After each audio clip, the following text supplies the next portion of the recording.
베드로전서 4장 7절과 8절 말씀입니다. 함께 합독합니다. 시작.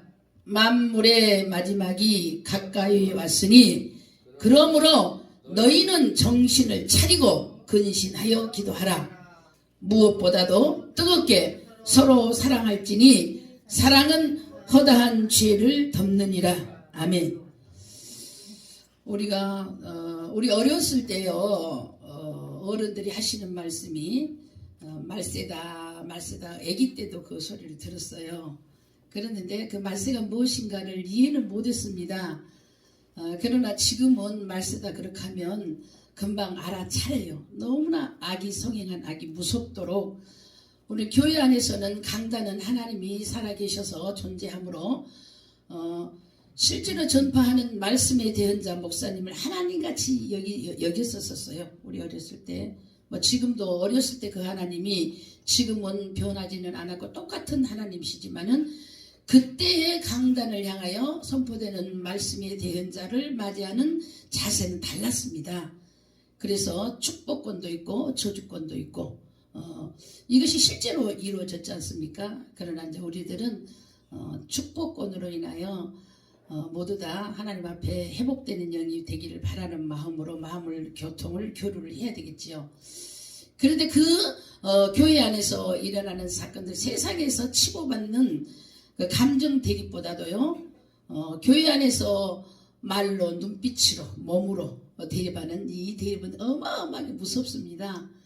그래서 그 무서움이 이 교회 안에서 일어나기 때문에 그런 일어나도 악하게 일어난 걸 볼 때, 이것이 마지막 때의 징조에 일어나는 교회의 상황이구나. 그렇습니다. 세상에서는요, 이방인들도 교회는 좋은 것을 가리키는 거야. 교회는 좋은 말을 가리키고, 교회는 좋은 것을 가리켜. 뭔가는 모르는데, 목적이 좋은 것이 무엇입니까? 하면 이것이다. 이거는 구체적으로 말을 전할 수 없지만은 그냥 교회는 좋은 것을 가르치는 것. 그리고요, 사람들이요, 조금 실수를 했어도 세상 사람들에게 책망할 수 있는 그 책망은 마구잡이로 직구로 때리지만은 예수 믿은 사람이 한번 실수를 하게 되면 아이고 교회 다녀. 저 사람 교회 다닌데 이렇게 해서요, 너그럽게 그 잘못을 넘겨간 일들이 많이 있었어요. 우리 어렸을 때는. 그래서 나쁜 짓 했다가 걸리면 나 교회 다니는데요, 나 교회 다녀요, 이렇게 해가지고 피하고 그런 순수한 마음을 가질 때 저도 그랬었고요. 그런데 이제 요즘은 그리고 또 예수 믿어서 목회자라든지 중대한 직분을 가진 그 당사자나 그 자손까지라도요, 많은 사람들이 정말 귀하게 여겼어요. 그리고 그런 사람들과 함께 어울리라고 그랬는데 지금은 야, 저 사람 예수 믿는데 조심해. 저 교회 다닌데 조심해. 지금 이런 대화가 나눠가고 있는 것을 우리가 스스로 느껴요. 저 예수 믿는 것들 더 사기꾼이야. 예수 믿는 것들이 더 도둑질해. 나쁜 소리해. 막 이렇게 하면서 저 사람 예수 믿으니까 조심해라. 옛날에는 예수 믿으니까 같이 가. 예수 믿는 사람 함께 있어. 우리 이렇게 있었는데요. 지금은 조심하라고 그래. 예수 믿는 사람, 저기 예수 믿는데 조심하라. 더 악한 얘기는 더 많지만 지금 이때가 마지막 때이지 않느냐.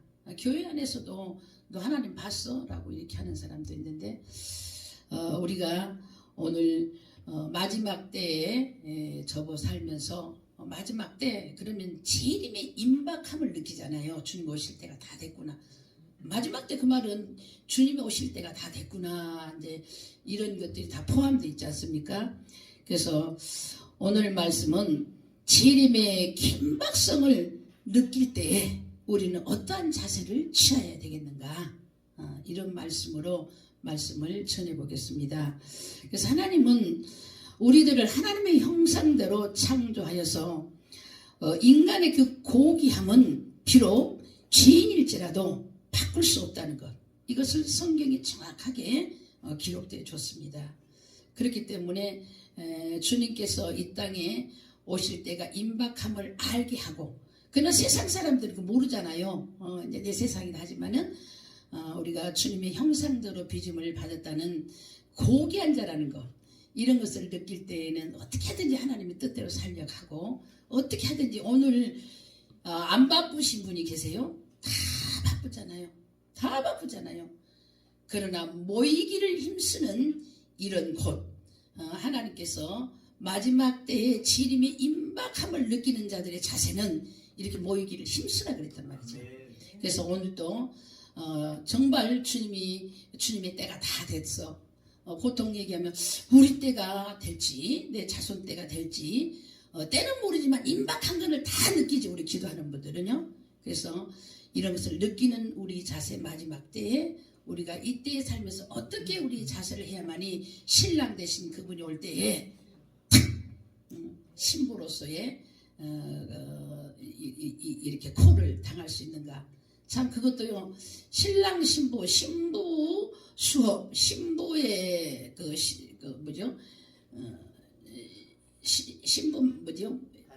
신부 단장. 이게요, 말이 쉬운 것 같지만 제가 그걸 한 번씩 생각을 해봤어요. 우리가 혼인에 대해서 신랑이 신부를 맞이할 때, 신부가 신랑을 맞이할 때, 이때에 그냥 대충 너는 이쁘니까, 너는 내 마음에 맞으니까 이렇게 해서 신랑이 신부를 택하고 신부가 신랑을 택한 건 아니잖아요. 엄청난 중대한 사건이잖아요. 그러므로 신랑이 신부를 딱 맞이할 때에 정말 얼마나 사랑하게 한 몸이라는 것을 생각하면서 맞이할 때 대상이 되어준 것이 기가 막힌 축복이잖아요. 보통 그냥 젊은이들끼리 살면서 그냥 애로니까 짝을 맞춰서 사는 것, 이것을 신부 단장이 하지 않습니다. 정말 가문에 정말로 명예로운 그 가정을 이루는 가문이 있는 집안들의 혼인은요, 대단합니다. 대단해요. 그리고 그런 훈련을 받은 신랑이 된 자, 신부가 된 자, 그런 자들도 신랑 신부를 맞이하는 거 어마어마하게 심각하게 생각하잖아요. 우리 주님도요, 우리를 신부로 택했을 때는 얼마나 우리를 사랑했겠냐는 것이죠. 그 사랑을 한번 이렇게 생각해 보면, 아, 내가 신랑이 둘이 있으면 안 되겠구나. 또 신랑도 신부를 맞으면 신부가 둘이 있으면 안 되겠구나. 근데 그걸 생각해 보니까, 마지막 때에 신부 단장의 자세를 생각해 보니까, 내가 가늠한 일이 너무나 많이 있더라고요. 재물이요, 내 신랑 자리에 있어요. 재물이. 자손이요, 내 신랑 자리에 있어요. 예수 신랑인데 자식이 신랑이고, 예수가 신랑인데 재물이 신랑이고, 예수가 신랑인데 체면과 이런 관계성이 신랑이고. 그래서 신랑이 둘이면, 신부가 둘이면 셋이고 넷이면 간음이잖아요. 그 간음은 뭐라 그랬냐? 간음은 우상 숭배라 그래요. 우상 숭배. 그래서 내가 우상 숭배에 아주 젖어드는 자구나.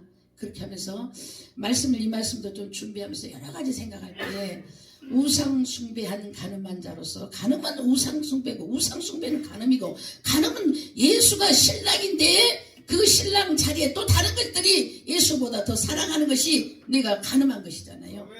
우리가 마지막 때에 재림에 임박한 것을 느끼는 자들의 자세는 이것도 청돈하면서, 정말 내 남편이, 나는 정말 내 남편만 사랑했는데 육적으로도 다른 아내가, 다른 여자가 숨겨 있는 것만 생각해서 기절하잖아요. 그 뒤에 사건들은 개인에 따라 다르지만, 진짜로 사랑하고 믿었던 사람들이 한쪽이 그렇게 배신했을 때는 기절하겠죠.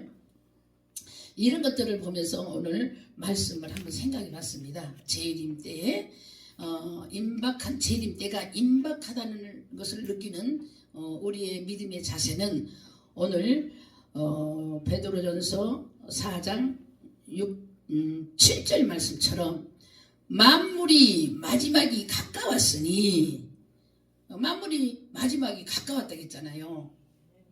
그럼 주님이 오실 때가 다 됐다는 것을 말씀해 주시잖아요. 그러면 뭐 해야 되냐? 기도는 우리가 하고 있지만 기도 안 한 사람이 어디 있어? 오늘도 우리 기도하라고 모였고 얼마나 기도들 많이 하고 왔겠어요. 그래서 주님이 원하시는 기도는 정신을 차려서 기도하라. 정신을 정신 한줄 놓고 막 그냥 뭐 다 기도했다고 지 말만 다 해놓고 기도했다 그렇고 그것이 아니라 정신을 차리라는 것이죠. 정신을. 그래서 우리가 재림의 임박함을 느낄 때마다 아이고 마지막이야 때가 되었어 이렇게 말로 마음으로 근심하는 그것이 아니라 정신을 차려서 기도하라는 겁니다.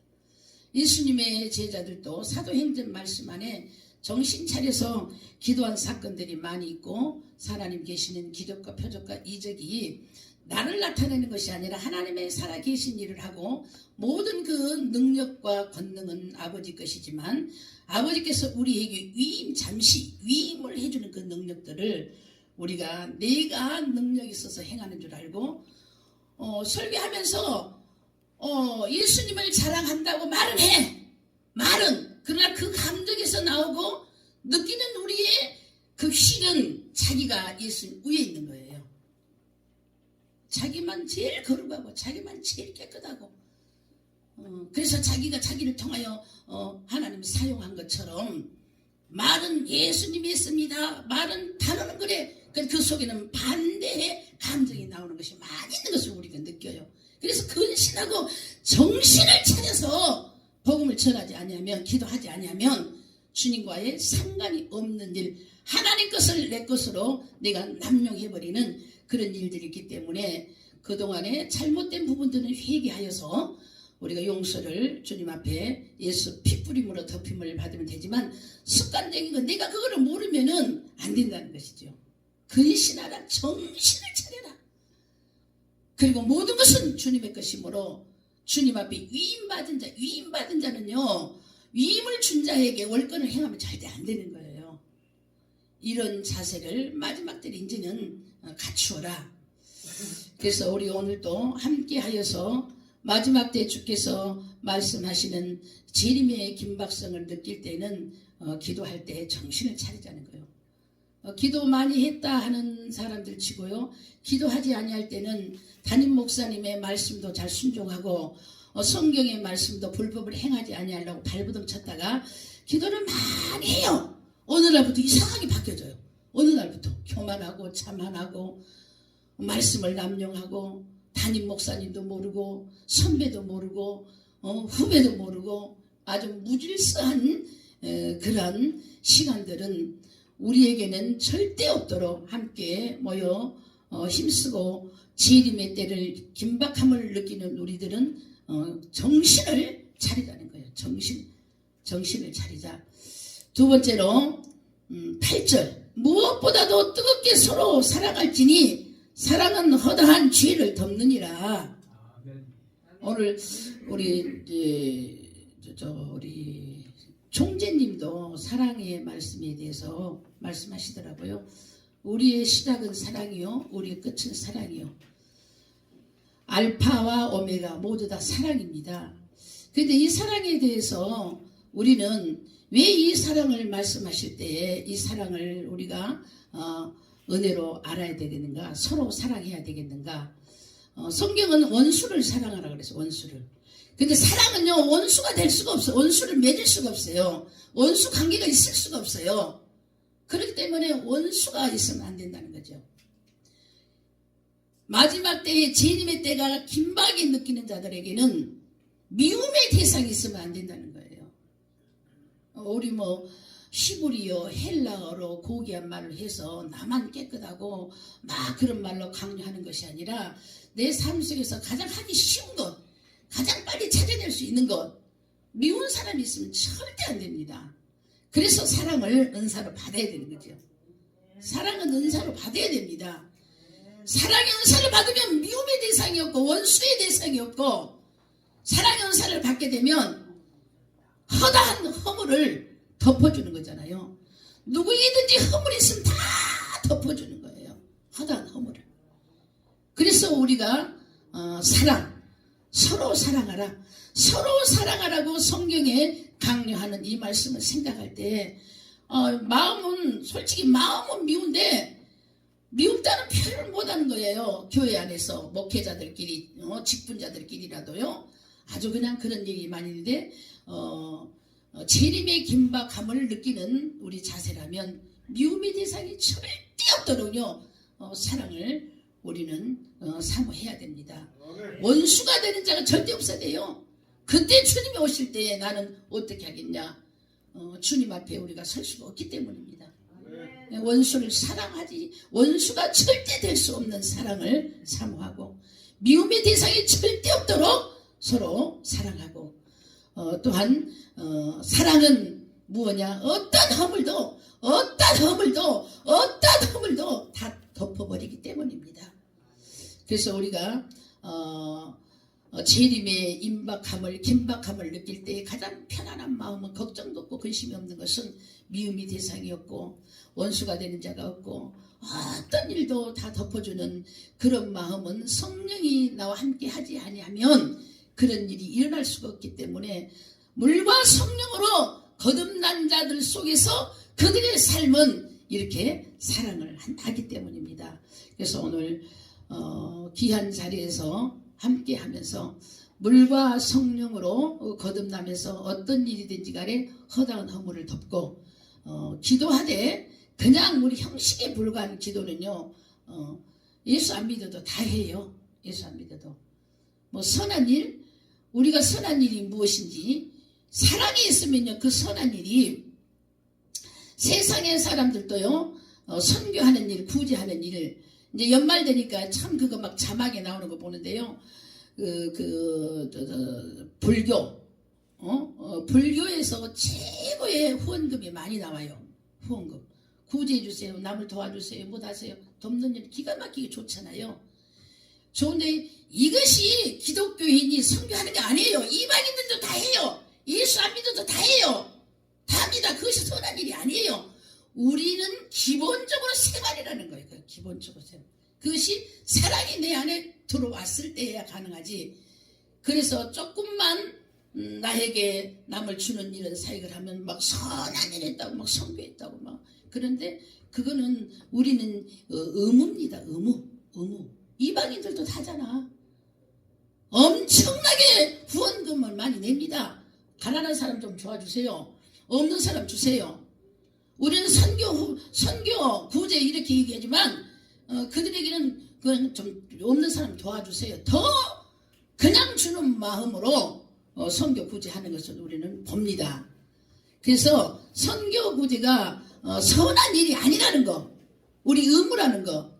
오늘도 우리 방송국에서 오전에 강고 말씀이 계셨는데 그 의무예요. 없을 때 주는 거. 그리고 형제를 사랑하라고 마지막으로 말씀을 드립니다. 형제라는 뜻은 무엇인지요? 한 아버지의 혈육으로 그 피를 받은 자만이 형제입니다. 형제. 그렇잖아요. 우리는 영적으로 형제와 자매예요. 아버지 하나님의 이름 안에서 우리가 자손이 되었기 때문입니다. 형제라는 의미는 뭡니까? 어려울 때 합류해 주는 거. 부족할 때 도와주는 거. 힘들 때 힘을 나눠주는 거. 이거 형제잖아요. 그러므로 한 혈통으로 한 자매가 되는 이것이 형제이지 우리가 형제라는 뜻도요 그냥 육적으로만 생각해도 우리가 이해를 하는데 하나님 나라의 형제의 자매 그럼 형제와 자매라는 것은 없을 때 도와주고 힘들 때 도와주고 어려울 때 도와주고 이런 것들이요 그냥 생활화돼야 되는 거잖아요. 그러나 꼭 어떤 조건이 걸리는 것으로 형제를 돕자는 이런 것은 의미가 없다는 것입니다. 오늘 그래서 베드로전서 4장 7절과 8절 말씀으로 인하여서 말세의 재림의 그 시기를 느끼는 우리들의 자세는 깨어서 기도하고 정신 차려서 기도하고 허다한 허물을 덮을 수 있는 사랑을 하라. 내 형제를 사랑하라. 이런 말씀으로 모이는 데 힘써서 한 마음을 가진다면 주의 성령은 이곳에서도요 오늘 물과 성령으로 거듭난 자의 뜨거운 마음을 주셔서 오늘 앉았다가 갈 때는 우리의 어떤 부분이라도 변화를 받아야 되는 것입니다. 변화를 받는 귀한 시간이 될 것을 주님의 이름으로 축원합니다.